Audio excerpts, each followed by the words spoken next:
moi, je suis universitaire et contrairement à Salam, je ne suis pas syrien, bien que je considère souvent la Syrie comme ma patrie d'adoption. Mais malgré ça, je ne vais pas non plus vous faire un exposé purement académique. Je trouve, alors j'espère qu'il le sera quand même, mais bon, j'estime que dans la situation actuelle est tellement grave que on ne peut pas se permettre d'aborder la question d'un point de vue strictement scientifique dans un cadre comme celui-ci. Même si on est dans une université. Il y a des questions politiques très importantes qui doivent être abordées. Je vais en choisir une ici. Alors évidemment, je serais très heureux de répondre à des questions qui seraient, on va dire, plus nettement scientifiques pendant la discussion. Mais ici, moi, ce qui m'intéresse, c'est d'aborder ce que je considère comme une fausse alternative qui est de plus en plus présente dans les médias et dans les discours de pas mal de responsables occidentaux, qui est cette sorte d'alternative entre c'est soit Assad, soit les islamistes. Ça a été mentionné par Salam. Alors moi, j'estime que c'est une fausse alternative, ça n'en est pas une.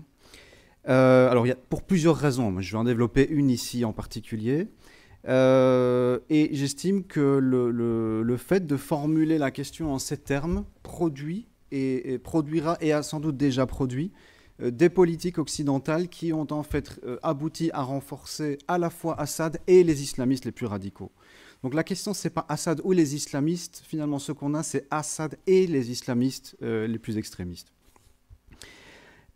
L'idée qu'Assad serait un obstacle à la montée en puissance des islamistes radicaux est, à mon sens, totalement erronée. En fait, ce qu'on a, finalement, c'est le développement d'une alliance au moins objective entre le régime syrien et les islamistes radicaux, qui se nourrissent et se renforcent mutuellement.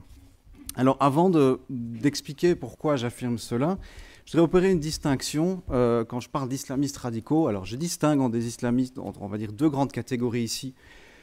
Quand je parle des extrémistes, je vais faire référence à des groupes qui sont issus d'Al-Qaïda ou encore liés à Al-Qaïda, qui sont en Syrie essentiellement le Front al-Nusra, qui reste lié à Al-Qaïda. Et cette autre organisation encore plus radicale, nommée l'État islamique d'Irak et du Cham, qui est issue d'Al-Qaïda, mais qui aujourd'hui ne semble plus lui être liée, semble avoir opéré une sorte de scission. Qui est, alors l'État islamique, comme son nom l'indique, ce n'est pas un mouvement, c'est une organisation qui se perçoit comme un État en gestation, un État islamique, doté de son prince des croyants autoproclamé, Abu Bakr el-Baghdadi, et donc il regarde bien sûr le régime syrien comme un ennemi, mais aussi les autres groupes insurgés comme des rebelles, qu'il faudra un jour soumettre s'ils ne se rallient pas au prince des croyants. Et donc je distingue ces islamistes les plus radicaux d'autres islamistes. Alors je ne vais pas entrer dans le débat de savoir s'ils sont modérés à moitié ou la question. J'utilise des critères pour les différencier. Je vais parler d'un terme qui n'est pas très beau, mais je vais parler d'islamistes mainstream, qui sont essentiellement représentés aujourd'hui par une organisation qui s'appelle le Front islamique, qui est une coalition de différents groupes. Ce qui les distingue des groupes liés à Al-Qaïda, bon, d'abord, c'est qu'ils n'ont pas de lien ni historique ni organisationnel avec Al-Qaïda, que leur agenda est centré sur la Syrie, donc ce ne sont pas des groupes qui ont des projets de lutte armée en dehors du territoire syrien, contrairement bien sûr à Al-Qaïda, qui, comme vous le savez, est une organisation qui promeut le djihad global. Et ce sont des groupes qui sont, sinon modérés, du moins pragmatiques dans leur relation avec les acteurs étatiques extérieurs. Ce sont des groupes qui ont montré pour la plupart qu'ils étaient prêts à travailler avec les gouvernements occidentaux à une certaine époque. Ce n'est plus le cas aujourd'hui, mais il y a un an d'ici, ils avaient rejoint le Conseil militaire suprême de l'armée syrienne libre qui avait été mis en place en grande partie par les Occidentaux, ou en tout cas avec les encouragements des Occidentaux. Et ce sont des groupes qui maintiennent des relations étroites avec les États régionaux qui soutiennent l'opposition syrienne, essentiellement l'Arabie, le Qatar et la Turquie. Et je vais y revenir. Alors, j'ai dit un peu plus tôt qu'il y avait une sorte d'alliance objective entre le régime et les islamistes les plus radicaux, qu'ils se nourrissaient et se renforçaient mutuellement. Je vais expliquer maintenant pourquoi j'ai affirmé cela.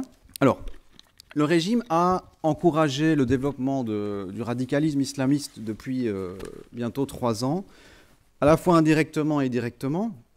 Indirectement, c'est via ces politiques de ciblage délibéré des populations civiles. Je ne vais pas y revenir, ça a été évoqué en des termes très touchants par Salam. qui, je dirais, inévitablement allait produire de la radicalisation. C'était inévitable.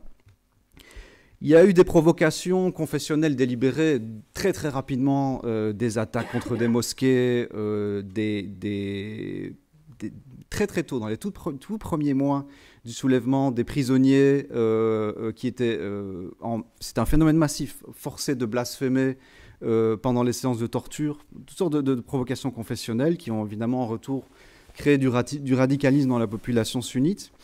Et plus récemment, ça s'est surtout développé cette année, il y a cet appel à la rescousse de façon massive de combattants chiites étrangers, hein, qui sont donc des combattants chiites étrangers recrutés par l'Iran au Liban, au sein du Hezbollah, dans diverses milices chiites irakiennes et dans d'autres régions du monde, et qui sont envoyés soutenir l'armée syrienne. Et évidemment, je vais y revenir aussi, mais ça crée inévitablement une radicalisation qui prend une tournure très clairement confessionnelle, en l'occurrence sunnite et anti-chiite.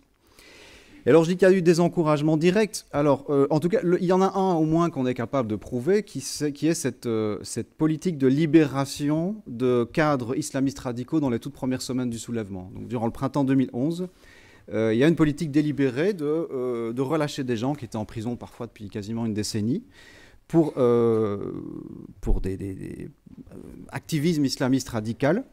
Au moment même où les forces de sécurité syriennes arrêtaient des dizaines de milliers de manifestants pacifiques. C'est quand même une politique qui est pour le moins intéressante. Alors, il y a peut-être d'autres choses que je ne peux pas évoquer ici parce que je ne peux pas les démontrer et je risquerais d'être taxé de conspirationnisme, donc je vais m'arrêter là. Alors, pourquoi est-ce que le régime syrien a un intérêt au développement de l'islamisme radical?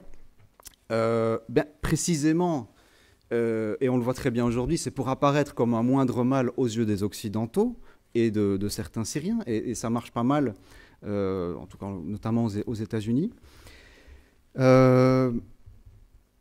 Et puis il y a aussi un autre fait qui est rarement mentionné, qui est que les islamistes les plus radicaux, qui sont liés à Al-Qaïda, sont des groupes qui ne reçoivent des soutiens d'aucun État de la région et qui n'en recevront jamais. Alors, les islamistes, on va dire plus pragmatiques, en reçoivent, mais les groupes liés à Al-Qaïda n'en reçoivent pas pour une raison qui est assez simple. Un groupe comme l'État islamique d'Irak et du Cham considère que tous les monarques du Golfe sont des apostats. Et en retour, je dirais que ces monarques du Golfe n'ont absolument aucune raison d'aller soutenir des gens qui les considèrent comme des apostats et qui appellent à leur renversement de manière absolument ouverte. Donc, ça veut dire que ces groupes islamistes radicaux peuvent, je dirais, mener la vie dure au régime, parfois encore plus aux autres groupes rebelles. Mais il y a certaines armes qu'ils n'auront jamais, notamment certaines armes sophistiquées, telles que des missiles anti-chars. Ils peuvent en voler quelques-uns à l'armée, en acheter quelques-uns en contrebande, mais en obtenir des centaines ou des milliers, ce qui serait en fait nécessaire si les rebelles voulaient un jour gagner contre le régime, ça n'arrivera jamais. Donc je dirais qu'avoir une opposition où les islamistes radicaux sont forts, c'est une garantie de survie pour le régime à long terme. Et je viens de le mentionner, il y a aussi un avantage de ces groupes, du point de vue du régime, c'est qu'ils consacrent une énergie gigantesque à combattre pas seulement le régime, mais aussi les autres rebelles. Ces derniers mois, on a eu des tas d'exemples où l'État islamique a mené des batailles contre toutes sortes d'organisations rebelles. Alors on présente parfois ça comme la lutte entre les rebelles laïcs et islamistes, mais en réalité l'État islamique s'en est aussi pris à des groupes rebelles islamistes. Il a aussi mené et continue de mener des batailles importantes contre les nationalistes kurdes dans le nord du pays. Donc c'est une énorme énergie qui n'est pas tournée contre le régime et qui affaiblit l'opposition de l'intérieur. Alors Assad finalement bénéficie de la montée en puissance de ces islamistes radicaux. Mais là, on peut dire l'inverse, en sens que finalement ces groupes extrémistes ont besoin qu'Assad reste au pouvoir, au moins à Damas. Pourquoi? Parce que c'est la capacité du régime à geler les fronts. C'est-à-dire que durant l'année 2012, il y a eu pas mal de mouvements. Les rebelles ont conquis des surfaces du territoire très importantes. Et en particulier durant l'été 2012, où ils ont pris toute la province d'Alep, la moitié de la ville d'Alep, une grande partie des provinces de Damas, etc. Dans la seconde moitié 2012, le régime est parvenu à geler les fronts. Et depuis lors, il n'y a pas eu d'avancée majeure. Et parfois, il y a eu, je dirais, des mouvements de reconquête limitée de la part du régime. C'est une situation qui a contribué au déclin des factions rebelles les plus modérées et au succès des extrémistes, pour une raison assez simple, qui est que ce gel des fronts a amené à la démobilisation de facto d'une grande partie des unités rebelles, qui se sont livrées, pour beaucoup d'entre elles, à des dérives criminelles. C'est l'instauration d'une économie de guerre, avec tout ce que ça a évidemment de négatif. Parfois d'autant plus que certaines de ces unités perdaient leur financement dans le Golfe, justement parce qu'elles se comportaient mal. C'est-à-dire, on voyait bien certains financiers, notamment dans le Golfe, voyaient qu'elles ne se battaient plus et que ça donnait davantage au pillage ou au trafic, et arrêtaient de les financer. Et au contraire, cette situation, elle a plutôt été favorable aux islamistes parce qu'en général, ils ont conservé une meilleure image que les autres brigades, parce qu'ils ont tendance à se comporter mieux dans ce type de situation. Je pense qu'ici, il y a quand même le poids de l'idéologie qui joue beaucoup. Ce sont des gens qui ont, on va dire, davantage d'abnégation et de discipline du fait qu'ils ont un contenu idéologique fort, et qui sont donc peut-être un peu plus immunisés contre ce type de dérive criminelle que des brigades qui n'ont justement pas d'idéologie bien définie. Les islamistes ont également bénéficié de cette situation parce que, et en tout cas, je pense, ont besoin finalement du maintien d'Assad au pouvoir pour prospérer, parce que je pense en particulier à la légitimité de la présence d'une organisation comme l'État islamique d'Irak et du Cham. Donc, il faut le rappeler, ce n'est pas simplement un mouvement rebelle, c'est un groupe qui se perçoit comme une entité proto-étatique qui est massivement dominée et dirigée par des étrangers. Je pense que la présence de cette organisation serait beaucoup plus profondément remise en question par le reste de la population syrienne et pas par le reste de l'opposition. Elle l'est déjà, mais je pense qu'elle le serait encore plus dans le cas où Assad ne serait pas au pouvoir. Et on le voit par exemple dans les grands groupes islamistes pragmatiques aujourd'hui, ont des relations de plus en plus tendues avec l'État islamique, mais cherchent à éviter le conflit, précisément parce qu'ils savent bien que c'est un conflit qui profiterait à Assad. Donc ils cherchent à l'éviter, même si moi, je pense que la confrontation est inévitable. Évidemment, si Assad n'était plus au pouvoir, ces groupes n'auraient plus aucune espèce... Ces groupes étant au pouvoir, par exemple, n'auraient plus aucune espèce de raison d'éviter le conflit avec l'État islamique, qui est quand même, il faut bien le dire, un corps étranger. Alors, pour revenir à mon argument qui est de dire que parler d'Assad ou des islamistes, c'est une fausse alternative, je pense qu'il faut garder quelque chose en tête, qui est que le maintien d'Assad au pouvoir continuera, quoi qu'il advienne, à produire de la résistance armée. Imaginez qu'on pourrait avoir un retour à la paix en Syrie avec Assad au pouvoir est totalement illusoire. Parce que, tout simplement d'abord parce qu'il est extrêmement improbable qu'il parvienne un jour à gagner. Si on regarde les choses même de manière très cynique en se disant finalement, si Assad gagne, la guerre est terminée, donc elle est finie. Mais bon, ça n'arrivera pas. Assad est capable de reprendre des localités et des routes stratégiques grâce en grande partie à des combattants étrangers. Je les ai déjà mentionnés, en particulier des volontaires chiites, c'est pas des volontaires, des combattants chiites irakiens. Mais il n'a pas assez d'hommes pour reprendre le gros des provinces qu'il a perdues et surtout pas assez d'hommes pour les garder. Ça, c'est le grand problème de l'armée syrienne. Elle a une puissance de feu gigantesque, elle peut reprendre à peu près n'importe quoi, mais elle n'a généralement pas assez d'hommes pour les y stationner et garder le contrôle de manière durable de ces régions. Alors, quand le régime reprend une région, il faut aussi savoir qu'il est par nature incapable de renouer avec la population locale. C'est un régime qui est incapable de se réconcilier, de reconstruire. C'est un régime qui est en permanence dans une posture de vengeance. Parce que sa perte de légitimité est telle que son seul moyen pour lui de reprendre une région, c'est de l'écraser sous les bombes et d'en chasser la population. Et ça, c'est un fait. Encore une fois, c'est vérifiable à peu près partout. Toutes les villes qui ont été reprises dernièrement par le régime sont des villes fantômes. Il n'y a plus personne dedans. Al-Qusair, au mois de juin, 30 000 réfugiés. Ariha, il y a quelques semaines, plusieurs dizaines de milliers. Sfire, près d'Alep, il y a un mois ou deux, environ 100 000 réfugiés. Maintenant, les villes du Kalamoun, au nord de Damas. Toutes ces villes, sont systématiquement vidées de leurs habitants.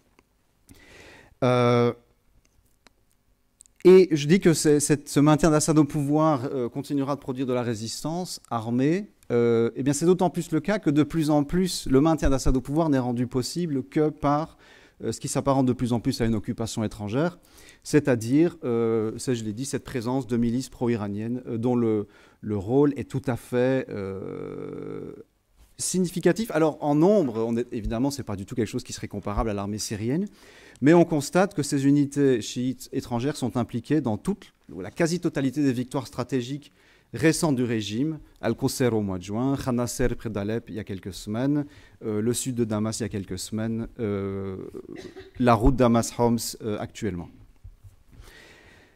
Et donc, on va dire que tout ce que le régime fait pour reprendre du terrain, c'est-à-dire soit raser des villes avec son aviation ou y impliquer des combattants chiites étrangers, eh bien continue, sape un peu plus sa légitimité et alimente ce cercle vicieux qui rend le régime absolument incapable de se réconcilier, je pense, ni dans un futur proche, ni dans un futur lointain, avec sa population. Alors, pour terminer, je ne sais pas combien de temps il me reste. 5 minutes, je pense que je vais pouvoir finir. J'espère.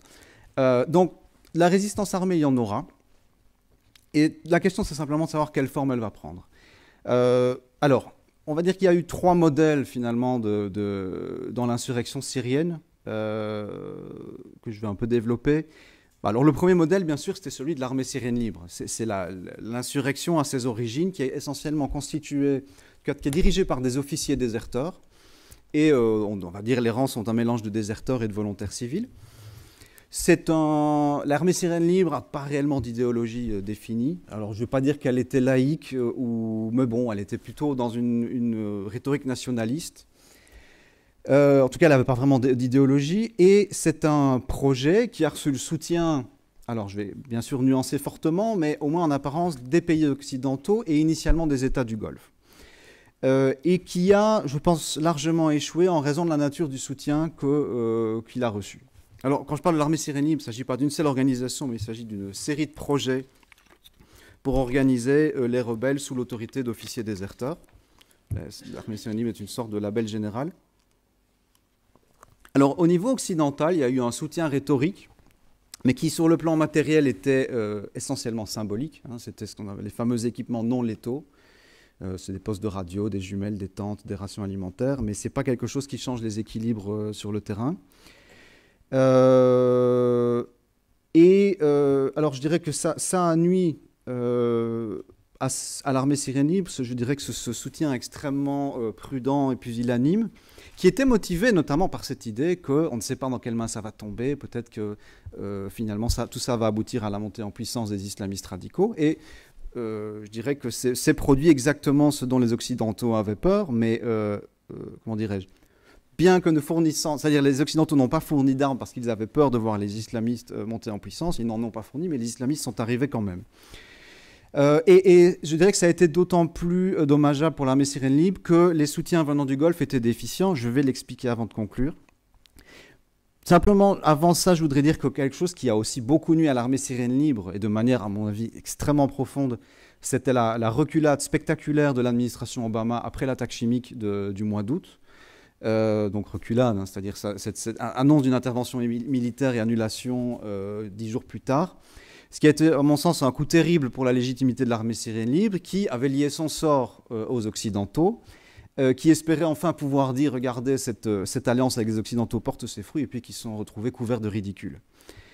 Alors, les États du Golfe, maintenant, ça mériterait une conférence entière, parce que c'est extrêmement complexe, mais grosso modo, je vais parler surtout de l'Arabie saoudite. Le Qatar est trop compliqué pour en parler ici, mais l'Arabie, initialement, avait comme objectif de soutenir l'armée syrienne libre. Et contrairement à quelque chose qu'on entend souvent dans les médias, pas du tout de soutenir les islamistes, du moins à l'origine. L'Arabie voulait que l'insurrection syrienne soit contrôlée par des anciens officiers de l'armée de Bachar el-Assad. Ils n'ont pas réussi à le faire, pas tellement parce qu'ils n'ont pas payé assez, c'est pas vraiment le problème des Saoudiens de payer. Leur problème, c'est l'organisation, et c'est surtout travailler d'une manière institutionnalisée plutôt que purement clientéliste. Les Saoudiens ne fonctionnent et sont, on va dire, presque intrinsèquement incapables de fonctionner autrement que par le clientélisme. Donc, grosso modo, ce qu'ils font, c'est encourager les officiers à mettre en place une institution, un comité, par exemple, un comité militaire suprême, quelque chose comme ça. qui serait, on va dire, l'idéal si on veut avoir une armée syrienne libre organisée.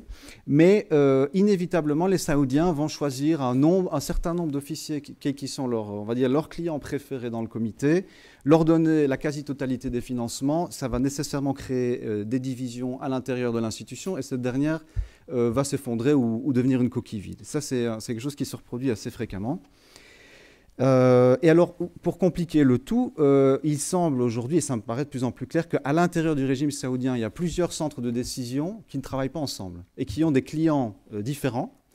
Donc, ils ont des clientèles distinctes et qui sont parfois directement concurrentes. Donc, si vous voulez avoir c'est vraiment une recette pour le chaos. Donc, tout ça a miné, je dirais, ça a permis de créer quelques unités crédibles au sein de l'armée syrienne libre, mais l'armée syrienne libre, en tant qu'institution qui aurait été chargée de commander aux rebelles d'une manière générale, a été... Une minute, oui. Je crois que c'est possible. S'est trouvé profondément affaibli par cette attitude saoudienne. Et je pense que c'était là où les Occidentaux auraient pu jouer un rôle via un investissement massif en corrigeant ces défauts, presque, je dirais, les défauts de fabrication de leurs alliés du Golfe. Alors, l'autre modèle, qui n'est pas celui de l'armée syrienne libre, c'est celui du Front islamique, ce que j'ai appelé les islamistes mainstream, qui ont aujourd'hui le vent en poupe. Ils ont récemment pris le contrôle de stock de l'armée syrienne libre à la frontière turque. Certains, alors eux, ils disent que c'était pour les protéger d'une attaque de l'État islamique d'Irak et du Cham. D'autres versions disent qu'ils les ont tout simplement confisqués. Peu importe, ça montre qu'ils ont clairement le vent en poupe et que l'armée syrienne libre est en déclin. Alors, qu'est-ce qui a fait la force de ces islamistes? Avant les financements étatiques, ce sont surtout des financements privés qui sont extrêmement importants, qui viennent du Golfe, qui sont des financements stables. Ce n'est pas des financements, déjà, les privés dans le Golfe n'ont pas attendu 6 mois ou 9 mois avant de commencer à payer, comme l'ont fait les Saoudiens, parce que les Saoudiens avaient toute une série de calculs à prendre en compte avant de se lancer dans cette aventure. Donc ces réseaux privés du Golfe immédiatement ont commencé à payer. Ils l'ont toujours fait de manière très stable, avec beaucoup de dévotion. Et avec ça, c'est, je pense aussi, peut-être beaucoup d'exigences en termes de probité. Quand une brigade commence à faire n'importe quoi et à devenir un groupe criminel, généralement, elle perd ses financements privés. Et ça a joué aussi dans le fait de donner, je dirais, de la discipline et une meilleure image aux brigades islamistes. Ces groupes islamistes, évidemment, ont un contenu idéologique beaucoup plus clair que celui de l'armée syrienne libre. Ça joue un rôle, je l'ai dit. Et donc, ces groupes, finalement, sont devenus tellement crédibles qu'ils sont devenus des partenaires également crédibles pour les États du Golfe. Et maintenant, l'Arabie saoudite se trouve, je dirais, forcée de traiter avec ces groupes. Et ce sera mon tout dernier mot. Je pense que l'avenir va se jouer... je vais terminer par ça, je vais sauter... Aujourd'hui, on a grosso modo, on a des restes de l'armée syrienne libre qui ont ceux qui ont bénéficié des financements saoudiens et le Front islamique, qui sont ces islamistes, on va dire du centre, si on veut, et les extrémistes. La partie va se jouer entre ces différentes factions. Simplement, je vais mentionner et ce sera vraiment mon dernier mot, je suis désolé. Quelque chose qui s'est passé ces derniers jours, c'est-à-dire que les Américains disent nous on veut continuer à soutenir, même si c'est de manière symbolique, ce qui reste de l'armée syrienne libre. Les Saoudiens ou certains Saoudiens veulent continuer à le faire. Maintenant, la question de savoir est-ce qu'on va traiter avec le Front islamique, c'est-à-dire si que ce soit les Occidentaux ou les gens du Golfe veulent mettre un frein à la montée en puissance des groupes les plus extrémistes, ils doivent traiter avec ces islamistes pragmatiques. Mais ce qu'on voit aujourd'hui, c'est que les États-Unis disent apparemment, nous on veut bien traiter avec le Front islamique, mais à une condition, il faut qu'ils aillent à Genève. Maintenant, c'est à Montreux, c'est beaucoup plus joli Montreux. Donc, mais ça ne rendra pas, à mon avis, la conférence beaucoup plus réussie. Je pense que le problème, c'est que, et alors là, je vais évidemment sortir du registre académique, mais je pense que le but de la conférence de Montreux n'est pas de trouver une solution au conflit syrien. Je pense que c'est une conférence qui ne mène nulle part, on peut y revenir dans la discussion. Pour les États-Unis, il s'agit de continuer à, on va dire, de mettre un vernis diplomatique à une politique qui consiste à se laver les mains du conflit. Mais ils veulent absolument y traîner les rebelles, l'armée syrienne libre et le Front islamique. Je pense que ce qu'ils feront, si les rebelles acceptent, c'est ma dernière phrase, je le jure. Si les rebelles acceptent, ils vont être décrédibilisés sur le terrain, et je pense que ça profitera inévitablement aux groupes liés à Al-Qaïda. Et s'ils refusent, il y a un risque que les Américains, en tout cas certains apparemment à Washington veulent faire ça, voudraient criminaliser ces groupes, en disant finalement on va vous considérer comme de vulgaires terroristes, comme on le fait déjà avec les groupes liés à Al-Qaïda. Ce qui, finalement, dans les deux cas, on a la même situation, c'est-à-dire que pour les Occidentaux, il n'y a plus aucun interlocuteur crédible sur le terrain. C'est évidemment tout bénéfice pour le régime d'Assad. Et merci beaucoup et vraiment désolé d'avoir parlé trop longtemps.